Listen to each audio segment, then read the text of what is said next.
নতুন এটা মিনি ব্লগলৈ আপোনালোকক স্বাগত জনাইছোঁ মোৰ ইউটিউব চেনেলটোলৈ। চ' বৰ্তমান মই জুবিন দাৰ চিলাই চিলাই গানটোৰ বেকগ্ৰাউণ্ড মিউজিক দি কেনে আজি মই মোৰ মিনি ব্লগটো আৰম্ভ কৰিলোঁ।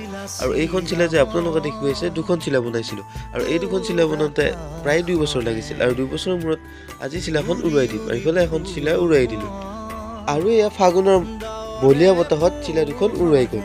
আৰু ইফালে যোনজনে মানে চিলাই উৰাই আছে চ' তাৰ ওচৰলৈ আহিলোঁ আৰু তাৰ ওচৰত আহি কেনে ধৰাৰ লগে লগে ৰছীডাল ছিঙি গ'ল আৰু ছিঙি যোৱাৰ খঙতে মোক আবুল তাবুল বকি দিলে। চ' ইফালে মোৰ মিনি ব্লগৰ ভিডিঅ' বনাই থকা মই গম নাপাওঁ। চ' আপোনালোকক হাই হেল্ল' কৰি কেনে মই মোৰ কেমেৰাটো লৈ ইয়াৰ পৰা আঁতৰি আহিলোঁ কাৰণ ইয়াৰ ওচৰত থাকিলে হয়তো মাৰো খাব পাৰোঁ আৰু ইহঁত পুৰা চিলোৱাত ব্যস্ত আৰু মই মোৰ মিনি ব্লগ বনোৱাত ব্যস্ত। আৰু আজি মই মোৰ মিনি ব্লগটো ইয়াতে এড কৰিব ওলাইছোঁ। যদি মিনি ব্লগটো চাই ভাল পায় প্লিজ চেনেলটো ছাবস্ক্ৰাইব কৰি দিব আৰু আপোনালোকে সকলোৱে আঁকোৱালি ল'ব মোৰ চেনেলটো। চ' নেক্সট মিনি ব্লগত লগ পোৱা আশাৰে বাই। চ' ইহঁত পুৰা চিলাই সময়ত ব্যস্ত।